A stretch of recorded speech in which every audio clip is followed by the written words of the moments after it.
tudo bem? Hoje nós iremos para mais um vídeo da nossa aula. Na aula passada foi a última aula sobre substantivo e hoje, como ficou certo, daríamos sequência com a aula e explicando sobre adjetivo. Veja bem, são 10 as classes gramaticais.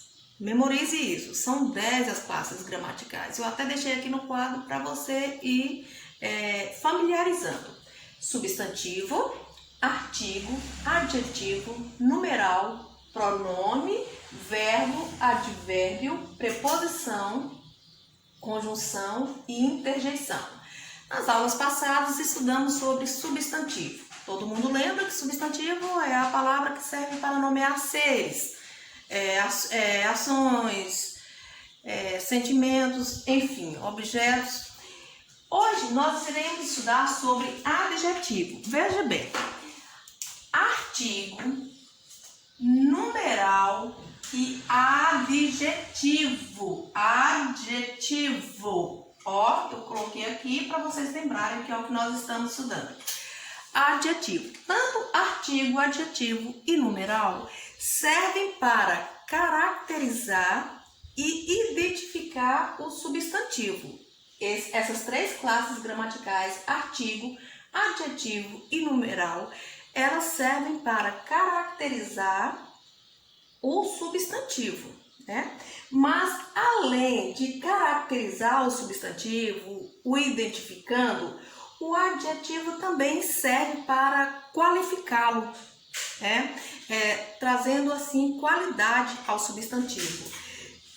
Se eu falo assim, a aula está tranquila. A aula está tranquila. Com certeza, na língua portuguesa, todas as palavras que saem da nossa boca, elas fazem parte de uma classe gramatical. Nós estamos estudando agora algumas dessas classes. Veja bem, a aula está tranquila, né? A nossa aula aqui está muito tranquila. Cada uma dessas palavras fazem parte a uma classe gramatical dessas aqui, dessas 10. Qual é o substantivo aqui? Então, aula. A aula está tranquila. Qual é a palavra dessa frase que está caracterizando aula? Então, é a palavra tranquila, que está caracterizando a palavra aula. Então, o que é adjetivo? É a palavra que serve para identificar, qualificar e caracterizar o substantivo, ok? Então, se eu falo, nossa, eu queria até que Melzinha, né, desse focasse um pouquinho ali no quintal. Vai lá, Melzinha, foca ali no quintal. Olha, aí vamos lá. Nossa.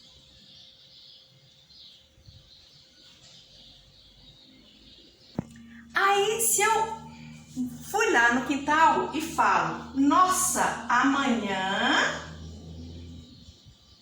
está irradiante. Amanhã está irradiante. Qual é o substantivo aí? Manhã. Mas qual é a palavra que está caracterizando ou qualificando o substantivo? Irradiante. Então, irradiante é adjetivo. Gente, como o sol está maravilhoso. O sol está maravilhoso. Vamos lá. Vocês viram como é que está amanhã hoje? Meu quadro não está ajudando, gente. Estão vendo aí? Está precisando de um álcool. Tem que estar limpada, né? Antes. Agora não tem como mais. Vamos com ele assim mesmo.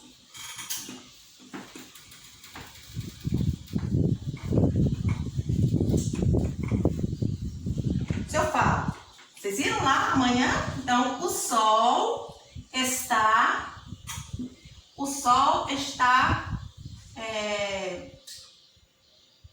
quente. O sol está quente. Turma, qual é o substantivo da frase? Qual é? Claro que sol, né? O que está quente? O sol.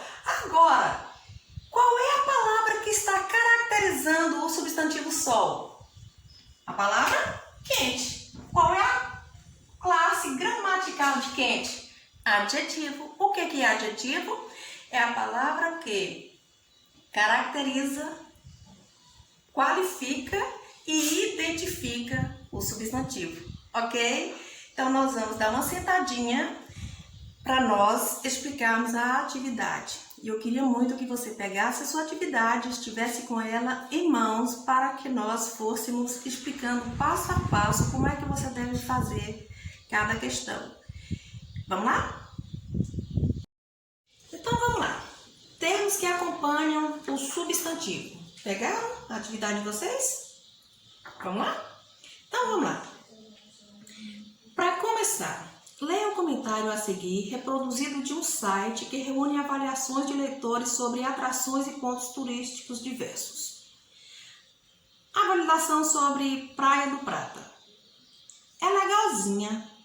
Depois de ter curtido altas aventuras no Jalapão, vale a pena passar na Praia do Prata, em Palmas, e descansar 1 ou 2 dias, de preferência para os dias de semana, pois nos finais de semana ela é muito lotada. Como é uma cidade quente pra caramba, é muito bom se refrescar numa de suas praias de água doce e comer peixe em barracas que colocam as cadeiras dentro da água. O lago é show de bola. Vamos lá. Pergunta-se: quem provavelmente tem interesse pelos comentários disponíveis em um site como esse? Por quê? Quem é que tem interesse em visitar um site de viagens turísticas? Quem é que tem interesse? Por exemplo, se eu estou interessada em comprar um calçado, eu vou no site de calçado. Se eu estou interessada em comprar um livro, eu vou no site de livro. Mas quem é que visita um site como esse? E por quê? Segunda, o termo legalzinha qualifica a Praia do Prata. Que avaliação essa palavra sugere? O termo legalzinha. Por que as pessoas usam, a pessoa aí usou essa palavra legalzinha? Por exemplo, se você usa uma roupa para sair e aí você quer a opinião de alguém, aí você sai do seu quarto, olha no espelho, chega na sala e pergunta: e aí, gostou do meu look? Aí a pessoa responde: tá legalzinha, bonitinha. O que isso significa? Que está bem, mas não está incrível. Não é aquela coisa extraordinária.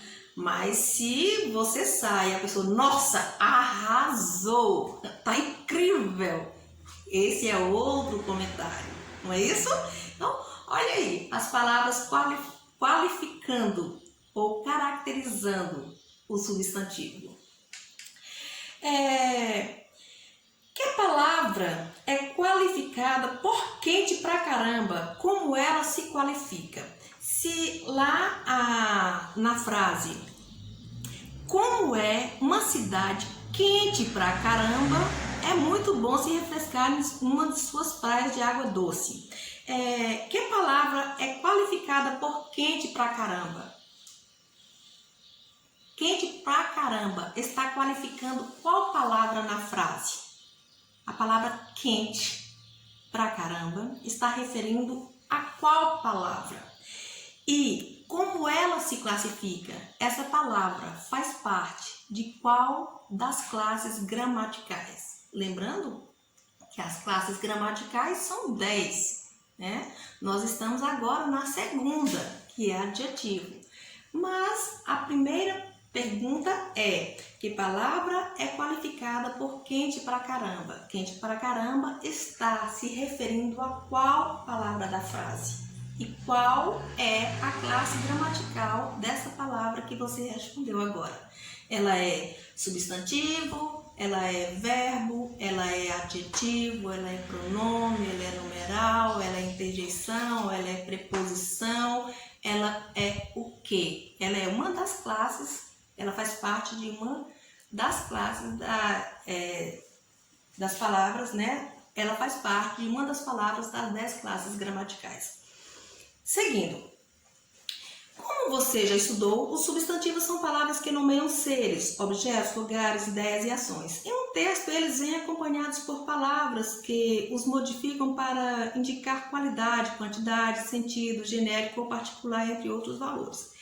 Tais palavras que pertencem a classes gramaticais diferentes são importantes para a precisão e a clareza do sentido que será construído. No comentário que você já leu, o adjetivo quente é fundamental para descrever a cidade de Palmas e justificar a sugestão dada ao leitor. Os numerais 1 ou 2 quantificam o número de dias se passar na cidade, sendo coerentes com a ideia de que é interessante, mas não é o suficiente para justificar uma longa estada.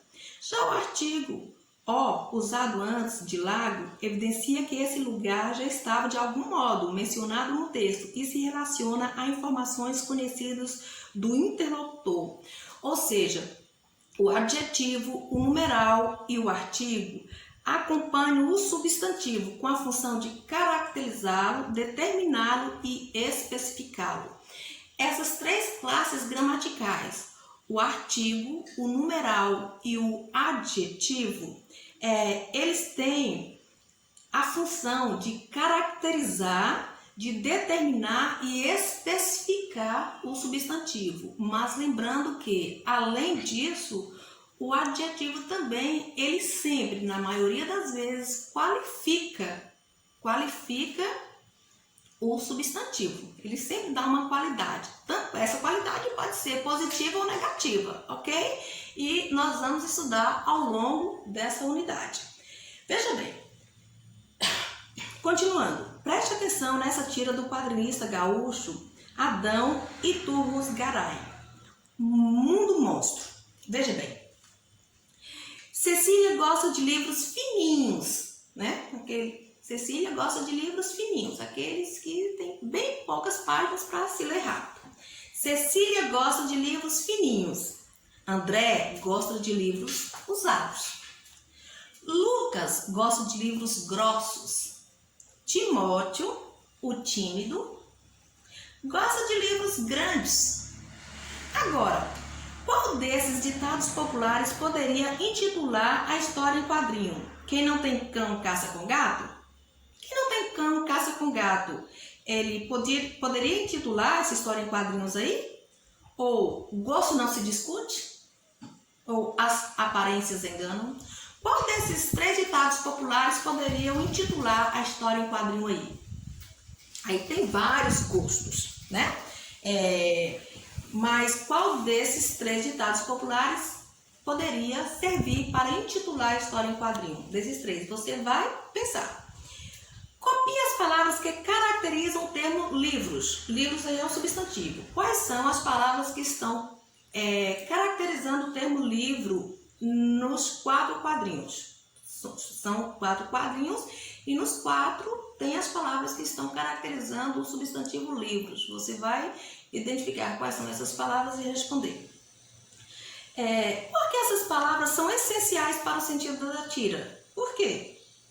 Porque essa classe gramatical ou essa palavra aí que você respondeu na questão 2 é essencial para dar sentido à tira.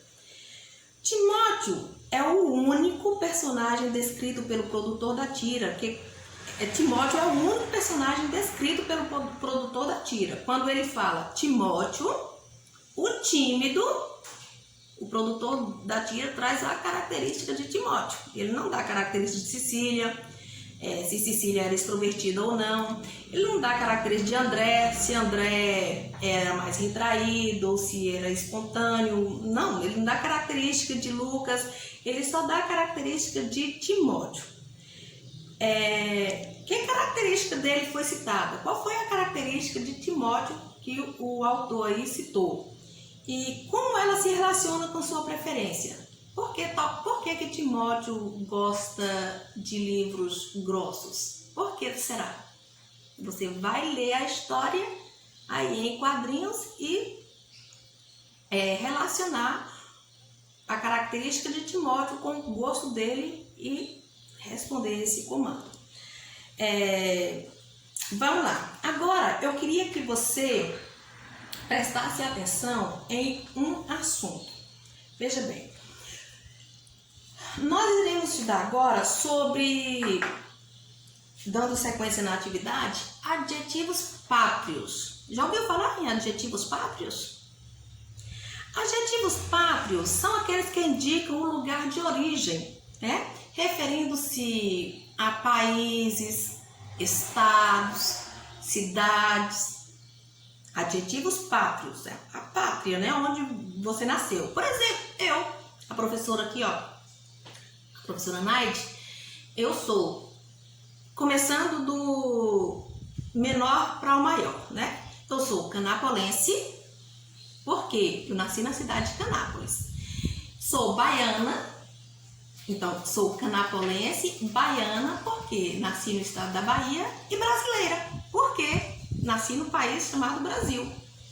E se for do maior para o menor, eu sou brasileira, baiana e canapolense. E ainda dentro do município de Canápolis, ainda tem outro adjetivo pátrio, juazeirense. Por quê? Porque eu não nasci aqui na sede, eu não nasci na cidade, eu nasci na localidade de Juazeiro. Então, olha, eu sou juazeirense, canapolense, baiana e brasileira. Isso é adjetivo pátrio, referindo-se à sua pátria.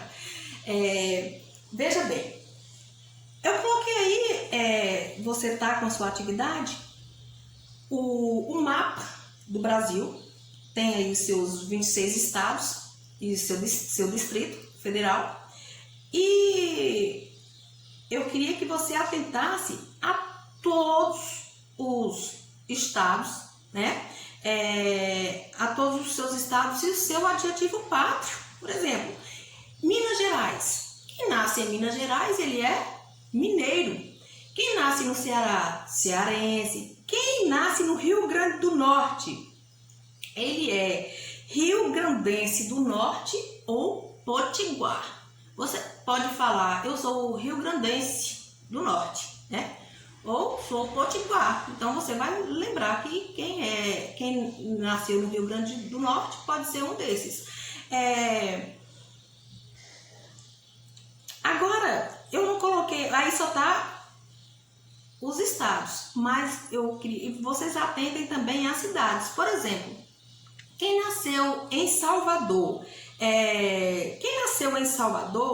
ele pode ser salvadorense ou soteropolitano. Se você ouvir alguém falar assim, eu sou salvadorense, rapidinho você vai relacionar. Salvadorense nasceu na cidade de Salvador, na capital da Bahia. Mas ele pode falar também, eu sou soteropolitano. Então, soteropolitano também é quem nasceu em Salvador. Agora eu quero que vocês lembrem de uma coisa. Todas as cidades, nomes de cidades, de países, de lugares, desculpem, gente, são escritos com letras maiúsculas. Lembrem quando nós estudamos na primeira aula, quando nas primeiras aulas ali a gente falou sobre a escrita, quais são as palavras, quando é que eu uso as letras maiúsculas? Sempre no início de frases, depois quando eu uso ponto, eu uso depois do início de frase ali, eu sempre uso letra maiúscula. Também em nomes próprios, né? Nomes de lugares, nomes de cidades, instituições, nomes de pessoas, nomes próprios eu uso letras maiúsculas. Mas é importante atentar a isso. O nome do estado, da cidade é letra maiúscula. Você sempre escreve com letra maiúscula. Canápolis. Eu nasci na cidade de Canápolis. Canápolis, letra maiúscula.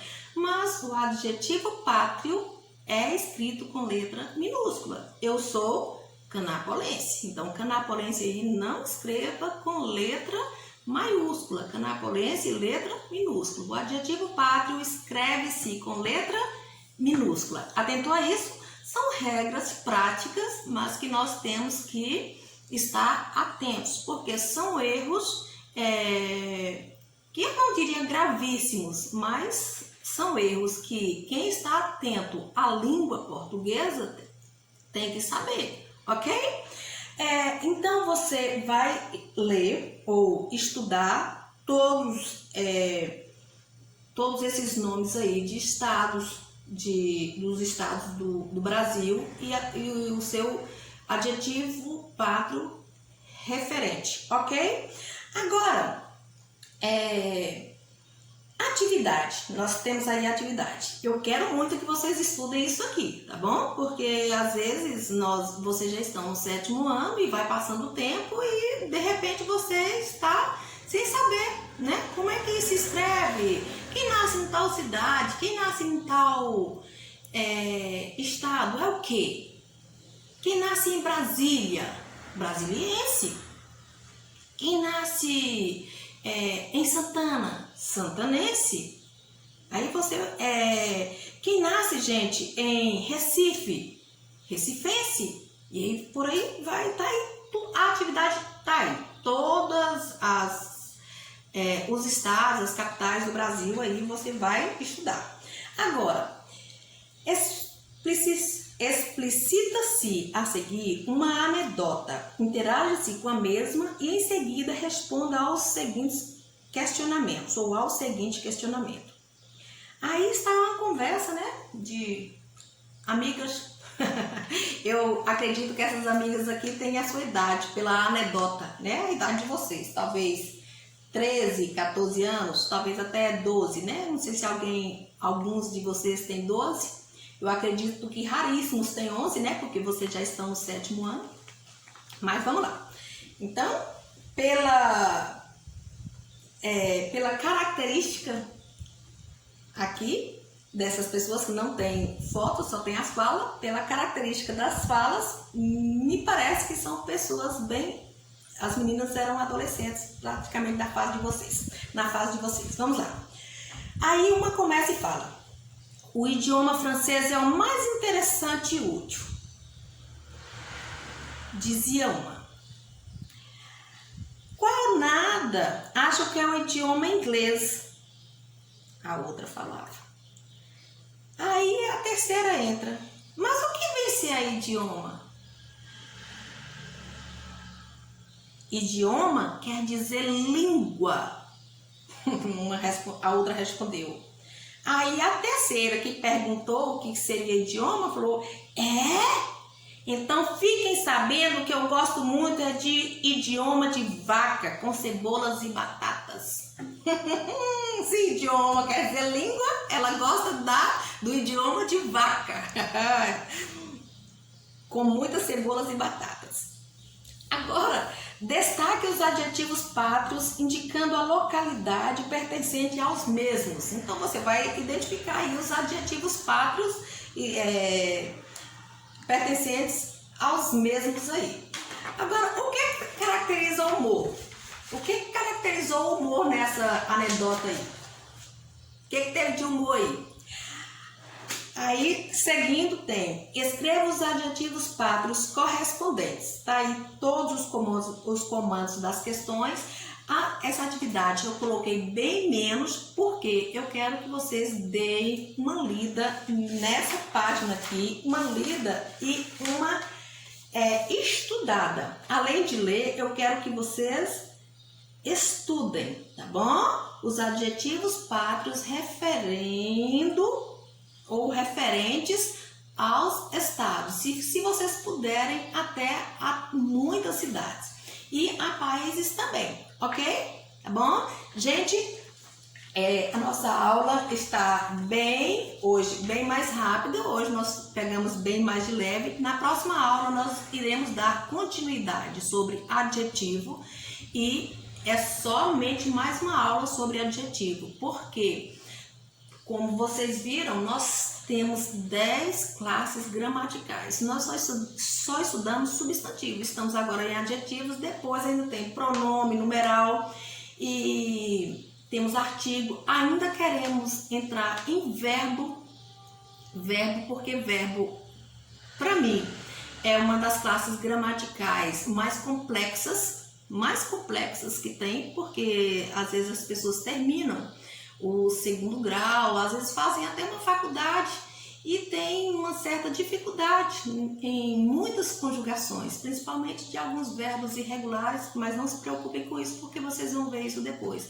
É só adiantando para vocês que a língua portuguesa ela é muito complexa, mas não é tão impossível de se aprender. É claro que é impossível, eu diria, alguém falar eu sei ou eu sou uma expert em língua portuguesa. Muito complicado alguém falar isso. Eu acho muita até audácia e muita presunção de uma pessoa. Mas é uma língua incrível e afinal de contas é a nossa língua. Vale a pena adentrarmos e usufruirmos, né, dessa extensa seara que está aí para que nós estudemos e falemos um pouco a nossa língua como ela merece ser falada, ok? Com o português qualificado e que nós tenhamos variedades linguísticas, além de que o nosso país é riquíssimo em variedades linguísticas, que nós também possamos usufruir disso. Nós podemos falar tanto a língua formal quanto a informal, que nós possamos interagir dependendo do ambiente em que estejamos, ok? Bons estudos! Um abraço e até lá. Lembre sempre, galerinha, vocês são capazes. Apesar de estarmos em atividades remotas, com essas atividades, eu mandando esses vídeos para vocês, para estarem apoiando, claro que nunca é igual presencial, mas é um suporte que nós podemos dar a vocês, para que vocês não fiquem tão em prejuízo, né? Que o prejuízo seja amenizado, mas estudem um pouco, ok? Porque eu falo isso do fundo do meu coração. Queria muito estar presencial, queria muito. Olha, no ano passado, as aulas, vocês tiveram simplesmente 2 semanas de aula presencial, 2 semanas. Então, dia 18 de março foram suspensas as aulas presenciais. E nós, hoje, já são 10 de maio do ano seguinte, de 2021. E vocês ainda estão sendo atendidos com aulas, atividades remotas. Nunca é igual a aula presencial. O prejuízo já está exposto, mas você pode amenizar esse prejuízo. Como? Estudando um pouco. Você tem os livros didáticos, todas as atividades que eu estou mandando para vocês, tem as regras. O ser humano, ele tem tendência ao ócio. O que é ócio? Preguiça. Quanto mais você fica sem atividade, mais o seu corpo pede isso. Se você deita, você tem vontade de deitar mais, porque o seu corpo vai acostumando com isso. Então acostume a sua mente a estudar, a pesquisar, a ler, ok? Nós somos seres assim, que somos, o nosso corpo vai acostumando com o ritmo que nós o colocamos, ok? Um abraço e até lá. Aguardo as atividades de vocês, legíveis, tá bom? Lembrando que eu queria muito parabenizar vocês, muito mesmo. Eu coloco aí excelente, tem alunos excelentes, mas lembro, olhem para mim, tem alguns que estão respondendo tal qual o outro. Mais uma vez, eu não sei se vocês estão tendo professores de banca, talvez, não sei, e se dão resposta pronta para vocês. Professor de banca é excelente, claro que o pai não tem às vezes tempo e fica, como é que o pai às vezes não dá conta de ensinar a atividade? Eu olho aqui para casa, por exemplo, aqui em casa, quando as meninas, Mel e Melissa, não dão conta de fazer uma atividade, um certo assunto, e elas recorrem a mim, às vezes como língua portuguesa, eu posso ajudá-las. Mas outro assunto, como ciências, matemática, elas recorrem ao pai, porque ele é mais habilitado com tal disciplina. E às vezes acontece também na casa de vocês. Talvez o pai não esteja habilitado para ensinar um certo assunto. E o professor de banca já está estudando aquele assunto para ajudá-los. eu não sou contra, eu parabenizo os pais que colocam os filhos, porque é uma maneira de estar ajudando. Mas o que eu quero falar é que não receba resposta pronta. Você tem que pensar. Lembre, queremos seres pensantes, porque quando você recebe resposta pronta, o seu cérebro, ele está acostumado, ele não está pensando, então você vai acomodando. Mas quando você pensa, você raciocina, você vai atrás, você vai colocando o seu cérebro para funcionar e você vai mandando comando para ele e ele vai te estimulando, ok? Um abraço e até lá!